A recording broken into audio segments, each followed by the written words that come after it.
Go. As I began my research on this taboo topic, I began to wonder why this issue was taboo in the first place. If the topic were that a certain minority group was being disenfranchised or systematically discriminated against in, say, for example, civil courts or criminal courts, we would have heard an outcry from civil rights groups all across the country. There would be protests in the streets. But when millions of men seek fair treatment in the eyes of the family courts, our society turns the other way, ordering them to accept the rubber stamp ruling in mom's favor. Take them like marching orders to war, suck it up, and simply do as you're ordered. And the argument of what's best for the kids? Well, modern-day mental health experts almost all agree, barring those with drug, alcohol, or other abuse issues, gender of parents aside, it's in the best interest of all children to have both parents equally in their lives.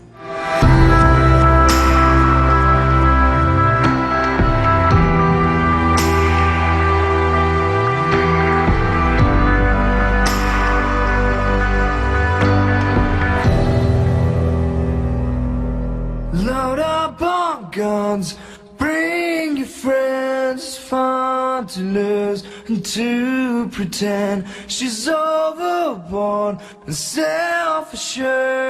I know, a dirty word. Hello, hello. Suzanne Venker, author of The War on Men. Suzanne, nice to see you, as always, on the show. Thanks for having me. All right, so what do you make of these feminists, these professional feminists, as Tucker calls them, outraged over this group of men getting together to talk about things like finances? In fact, at this event, they had female speakers and all sorts of different races. Oh, it was undoubtedly the most diverse group that I have ever been among at one time. It was fantastic. Males, like you said, males, females, black, white, liberals, conservatives, atheists, Christians. I mean, all united for one very specific reason, and that's to talk about the needs of boys and men, which are terribly underrepresented today. So it's almost comical to think about the lashing out that feminists did, because the actual conference couldn't have been more opposite of what they claimed. Suzanne, why are they acting out then, if that's the case? Okay, so the biggest divide between what's called the MRAs, the men's rights activists, and feminist activism is really very simple, and that is that feminists blame all social ills, all the problems that we have, really, especially regarding marriage and the family, education, jobs, and the like, on the patriarchy. You know, whenever something goes wrong, it's the man's fault, and it's the system, and it's all messed up. When men's rights activists come together to truly address these problems, all they're interested in is just solving the problem. So the point is, anytime someone tries to speak out and address the real issues that revolve around the male-female relationship, marriage, family, domestic violence, by the way, goes both ways. People don't know that because feminists own the dialogue when it comes to these topics. The assumption is that women are always victims and men are the perpetrators. That is absolutely statistically false. We are here to say, as women, we're not taking it anymore. R-E-S-P-E-C-T. What you want? What you want? What you want? What you want?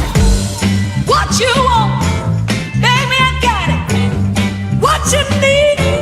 You know I got it. All I'm asking is for a little respect.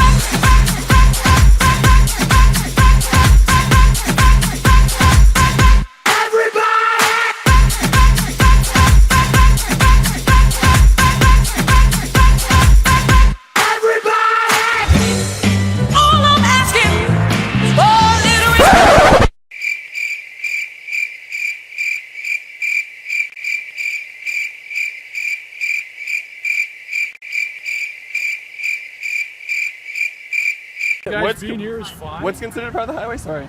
This whole area. Oh, just this road? All the way. So if you guys could take the tent down, that would be fantastic. It's part of the highway.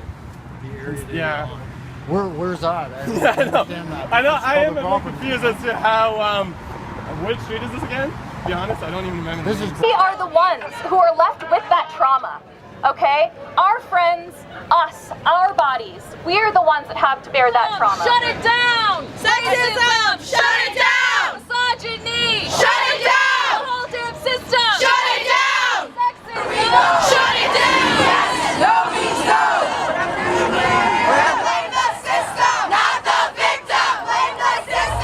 There are things that you can do, and you need to fight back, and you need to take any anger and hurt and anxiety you have and put it into action. Show up for things like what we have here today, because only if the people stand up to tyranny will things ever change, and what we have is judicial tyranny. I think someday in the future, when shared parenting is the norm, when the family court systems have been reformed, I think we're going to look back on this era, the way we look back on the Dark Ages, as a very barbaric era where people are just going to scratch their heads and they're just going to not believe that this is the way we handle this. Okay, I felt it was a necessary precursor to put an emphasis on the absolute lunacy going on in our social climate, out of respect for Mike, because he was definitely a victim, at least partially, to it. We got a big problem with people being outraged. There's selective outrage, and their outrage is directed at the wrong things. They are letting emotion drive them, and it is in turn villainizing people that have done no wrong. So with that being said, let's get chapter 2 started. Here's Mike's story. If you haven't watched chapter 1, I'll leave a link. You might want to watch chapter 1 to get caught up to where we are. I'll leave a link, and in the top right hand corner of your screen you will see a link right there to get to chapter 1 so you can get caught up. There is also a prelude to chapter 2 that you can also watch. Alright, so let's go. Picking up where I left off. So by the time I had moved out of the sheer madness at home, I left behind a train wreck. The battle continued, and eventually my little sister was taken by DCF. Luckily, the same great-grandmother that took care of myself, and eventually Sage, was still alive and kicking to pick up my mother's bill once again. And inevitably, the quagmire between my mother, my stepdad Michael, and the state landed squarely on Michael's shoulders. Mike was to go to prison. 1 year. When Mike got out, he briefly moved back to Jersey and then back home. Mike just wanted to be with his daughter. At this point, my mother had moved in with my grandmother, her mom, not the great-grandmother that took care of me and Sage. Michael was staying at one of his friend's house for a while. After some time, Michael moved back in with my mother and grandmother and eventually got Sage back. Of course, it wasn't long before the battles raged on once again. My mother and grandmother seemed to share a relentless and unforgiving disdain for Michael. So the fighting became a trifecta. Mom and Graham in the blue corner, Mike in the red. Let's get ready to rubble. Pills versus alcoholism. Mike was not a violent man, thankfully, but lacked the discernment on when it is a good time to call it quits. Mike was fighting a losing battle, and he certainly wasn't fighting with logic and reason. Mike was a man who made many mistakes. He said and did irrational things and wasn't much of a forward thinker, but this was Mike, who he was, and I can understand the frustration of being with a man like that, but he did not deserve to be relentlessly chastised and provoked and beaten down. That kind of treatment from those you unconditionally love is quite literally the antithesis of supporting your family. Eventually, Mike made the right decision by leaving, but with Mike being Mike, this decision was followed by a very bad decision, a new drug addict girlfriend. Now, I'll spare you the details, but obviously that quickly fell apart, and back to my mom he went. Now, I know what you're thinking, and no, I don't think it was mentally handicapped. Mike moved back in with my mom, and they were back to square one. As things inevitably escalated, Michael found a new love in his life, my mother's pain pills. Thus begins the downward spiral that sent Michael straight into his demise. By this time, I had been through my own downward spiral that I will be discussing in chapter 4. Once I was released from prison, I eventually found a woman that I would eventually marry. An amazing woman, full of love, self-respect, and understanding. Unconditional love. The antithesis of what I grew up around. It was liberating and refreshing, a new life. But sometimes the mind of an addict plagued with clinical depression simply doesn't care if your circumstances have changed for the better. The battle is within, and whatever or whomever is on the outside becomes irrelevant. I relapsed 3 years into our marriage, and things began to fall apart. After a serious fight, I decided to leave, at least until things cooled down a little bit, and the only place that I had to go was my mother's. And with my relapse in full swing and my fuck the world mentality since leaving home, I hit the gas. Anything goes. Fuck it all. I spent 2 weeks getting so drunk and high that one day after a 5-day bender with no sleep, I thought the house was surrounded by police. So high, in fact, I could see them and was negotiating with them. I eventually crashed and slept for nearly 2 days. One night in particular stands out in my drug-hazed memory. Mike and I were out bar hopping. He had been fighting with the household as usual, and we decided to leave and blow off some steam. I remember driving between the bars and Mike saying, "Pull over, I gotta pee." And he got out and stumbled to some bushes and he just fell over. And on his 20-foot walk back to the car, he must have fallen about 5 times. You know, looking back now, if I wasn't in such a bad shape, I would have been concerned, maybe offered help. But I couldn't even help myself at this point. But hindsight is 20/20. We made it back home by way of some kind of miracle. And as soon as we walked in the door, it began. The onslaught. Mike was in bad shape and had already graduated from pain pills to heroin. And after my mother and grandmother finished their relentless ear beating on Mike, they kicked him out. So I helped him pack and move into a small apartment with a guy he knew. As I helped move his 2 garbage bags of belongings upstairs to the apartment, a black SUV pulled up. Mike said, "He's here. Do you want anything?" I said, No, I'm spent." He comes back from that SUV that I will never forget with a gram of heroin. We finished up. I told him to keep his head up. Maybe it's time to call it quits, get your own place, start over, make a new life for yourself. He just looked down and said, I know. So I gave him a hug, told him to give me a call. Maybe, you can come down to the house and have a few beers sometimes. The wife and I were working things out. So after I said goodbye, I drove back to my mom's, I packed up, and I went home. My bender and irrational reaction to my problems was over. Things at home were smoothing out, and it wasn't much more than a week later that I got the phone call. Mike had overdosed on that same apartment floor that I had helped him move into. My apologies if that dictation there was a bit aloof. I had to write that down because I wanted to keep a linear timeline on it. So when we got that call, we went to the hospital, and there's Mike. I see Mike that I had just... My last memories of Mike was him stumbling from that car, me helping him move into that little apartment with that guy, and him buying a bag of heroin, me driving away. That was the last time I was to see Mike. We had been through a lot in our family, a lot of pain, a lot of turmoil. There were times that, my mom would tell me all kinds of things about Mike, what he did, and it took me a while to realize that she was often the aggressor.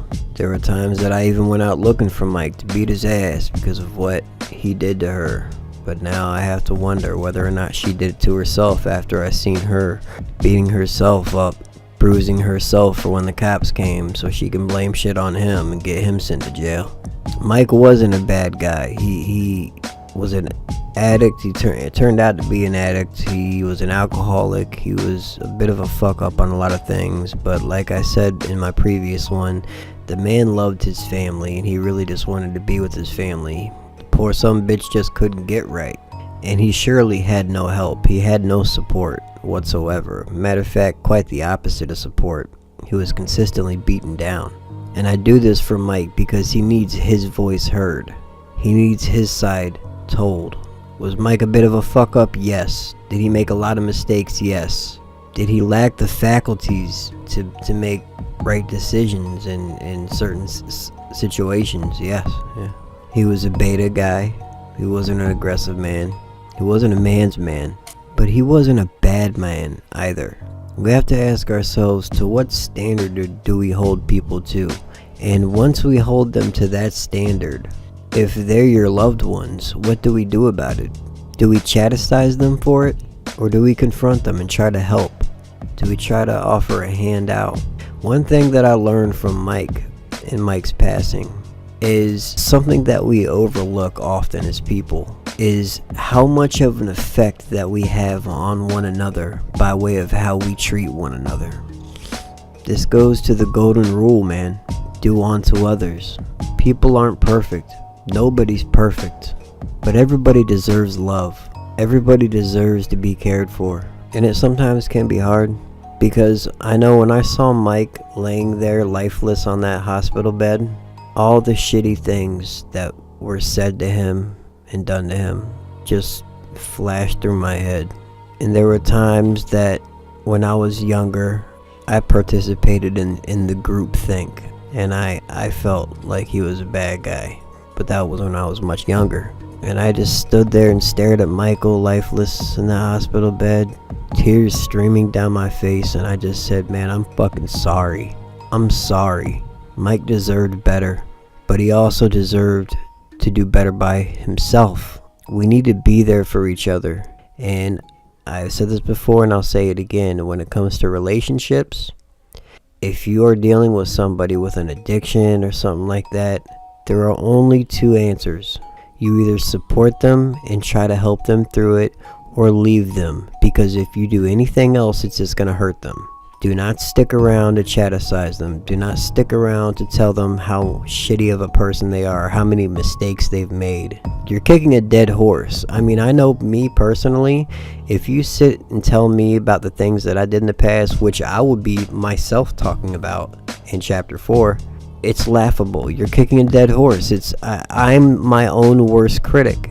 I guarantee you I beat myself down for the mistakes that I've made in my life and the shitty things that I've done when I was a drug addict more than anybody else. And I deal with it on a daily basis. The guilt is there always. You know, seeing my little sister being used as a bargaining chip because, you know, she knew Mike loved that little girl so much.